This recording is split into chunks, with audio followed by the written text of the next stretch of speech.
अस्सलाम वालेकुम dear students, hopefully you will be fine and do your math very well with me. Well students, आज हम exercise number 1.3 के question कुछ मजीद करेंगे, तो चलें स्टार्ट करते हैं। लेकिन इससे पहले मैं आपको रिकमेंड करूंगा कि अपने सेलफोन की पोजीशन को हॉरिजॉन्टल कर लें, रेजोल्यूशन को भी हाई कर लें ताकि आपको हर स्टेप वाज़िया और क्लियर नजर आए। ये 9th class science medium students की जो नई बुक आई है उसमें से हम क्वेश्चन करवा रहे हैं, तो चलें स्टार्ट करते हैं।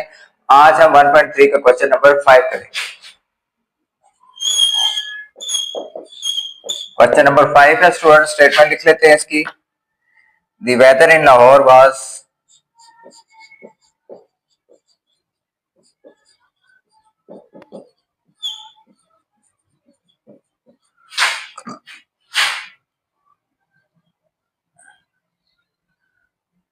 unusually warm during the summer.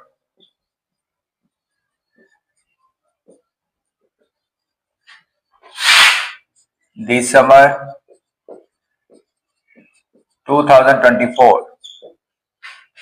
The TV news reported temperature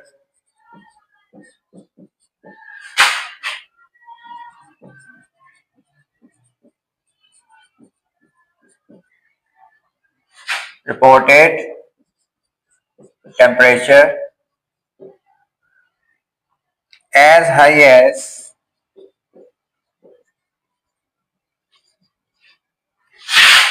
48 degrees centigrade. By using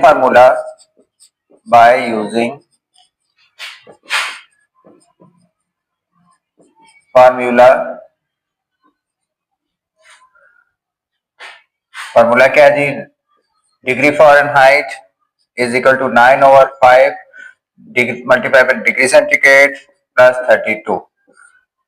find the temperature.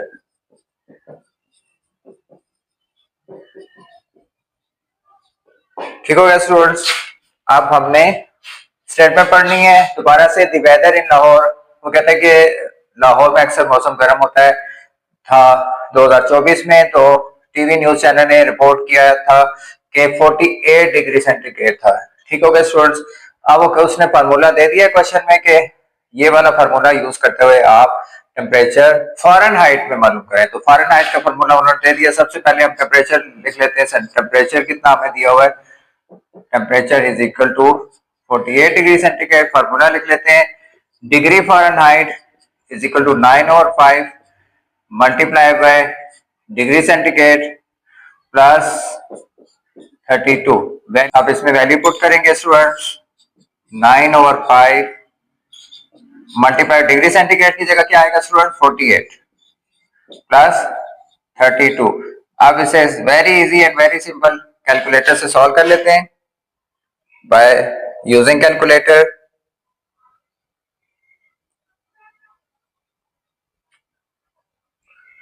Nine divided by 5 multiply 48 plus 32। ठीक हो गया जी। ये आ जाएगा 118.4 और किसमें आएगा, डिग्री फ़ारेनहाइट में, विच इज अवर आंसर। ठीक हो गया स्टूडेंट, समझ आ गई आपको। Very easy and simple. इसमें कुछ भी नहीं करना, जस्ट फार्मूला दिया हुआ है और फार्मूले में ये डिग्री सेंटीग्रेड पुट कर देना है, फ़ारेनहाइट का फार्मूला है और हमारी वैल्यू आ जाएगी। ठीक हो गया जी।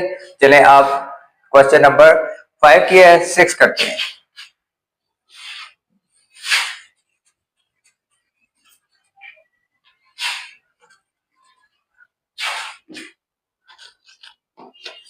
क्वेश्चन नंबर 6 की स्टेटमेंट लिखते हैं student.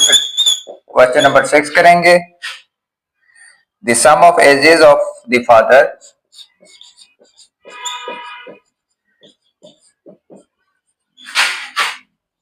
ages of father and son is 72 years. 6 years ago,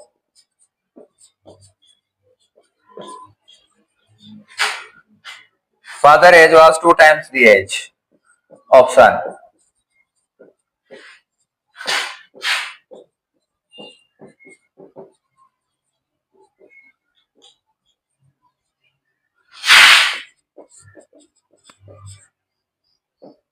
What was the sun age 6 years ago?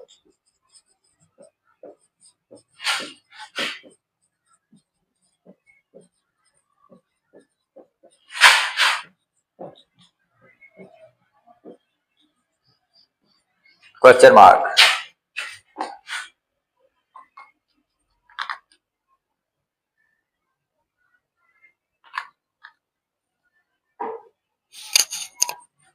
ठीक हो गया स्टूडेंट्स। अब मैं आपको स्टेटमेंट जरा पढ़ के समझा भी देता हूँ।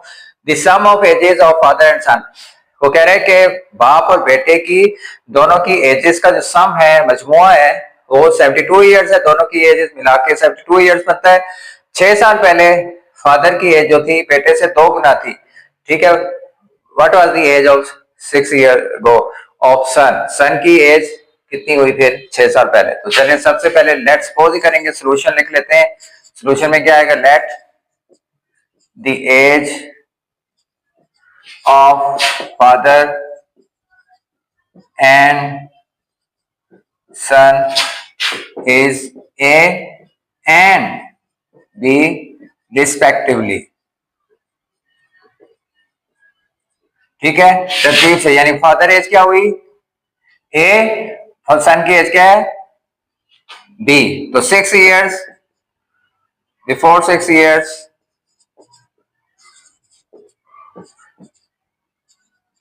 फादर एज होगी ए -6 और बिफोर 6 ईयर्स सन एज होगी ए -b। ठीक हो क्या स्टूडेंट्स? और सम ऑफ एजेस क्या आएगा? a plus B. दोनों का प्लस भी करना है। ठीक है जी। अब a प्लस बी इक्वल क्या आता है? 72 के। ठीक हो गया? दोनों की यानी बेटे और बाप की एज को अगर प्लस किया जाए तो कह रहा था 72 आता है। 6 साल पहले माइनस करेंगे तो ये पहले मैं इस इक्वेशन को इक्वेशन मान दे देता हूँ जो प्लस वाली है, जिसमें बाप और बेटे की दोनों की एज का सम है। फिर दूसरी को दे देते हैं इक्वेशन 2 और इसको इक्वेशन 3 नाम दे देते हैं। ठीक है, ये आगे चल के आपने यूज करनी होगी। दोनों की एज का कंपैरिजन करेंगे बाय गिवन कंडीशन।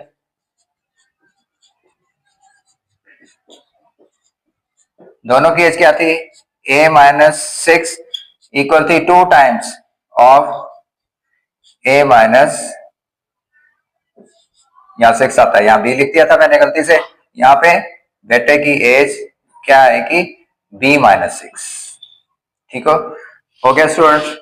अब यहां पे और बेटे की एज फिर क्या होगी? 2b -6। ठीक हो गया जी। गिवन कंडीशन क्या है?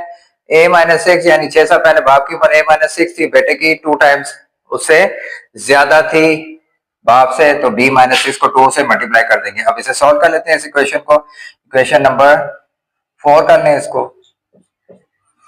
ठीक है, हो गया जी। 4 का आंसर जो निकलेगा फिर उसे आप मजीद क्वेश्चन को सॉल्व करेंगे। a -6 equal to b -2 6 are 12। ठीक है, अब a -2b एक तरफ कर लेते हैं, 2b को इधर ले आएंगे तो माइनस हो जाएगा, -12 इधर बाजी किया, -6 को इधर लेके जाएंगे +6 हो जाएगा, प्लस माइनस माइनस -12 में से 6 निकले तो -6 आ गया। a -2b हमारे पास आ गया -6। ये हमारी इक्वेशन नंबर 4 का आंसर आ गया। इसको इक्वेशन नंबर हम 4 दे देंगे। अब इक्वेशन नंबर 4 को सब्सट्रैक्ट करेंगे इक्वेशन नंबर 1 से। तो चलें यहां पे कर लेते हैं। a + b = 72, जिसमें से a -2b -6 को सब्सट्रैक्ट करेंगे। आपको पता है जब सब्सट्रैक्ट किया जाता है तो साइन चेंज हो जाते हैं, प्लस माइनस में माइनस प्लस में हो जाता है। ये -6 था, ये प्लस हो गया,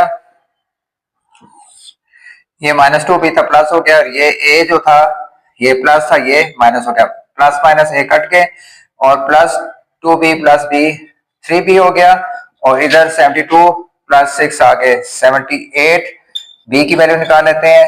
78 और 3 मल्टीप्लाई हो रहा है, इधर आके हो जाएगा डिवाइड। 3 1 3, 3 2 6 और 3 6 18। b की वैल्यू क्या आ गई स्टूडेंट हमारे पास? 26। अब इस b की वैल्यू को यहाँ पे पुट करेंगे जो सन की वैल्यू थी। सन की एज क्या थी?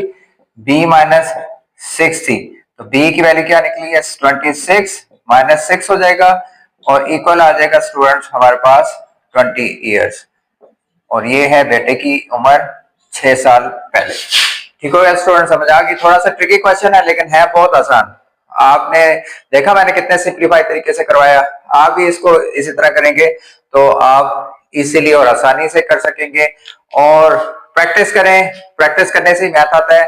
कभी भी मैथ जो है वो रट्टा लगाने से या याद करने से नहीं होता। कोई स्टेप समझना है तो कमेंट बॉक्स में कमेंट करके पूछें, या मेरा नंबर डिस्क्रिप्शन में, आप मुझसे वहां भी रब्ता कर सकते हैं। इंशाल्लाह I will reply you.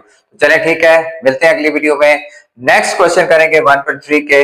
Until next video, take care, अल्लाह हाफिज।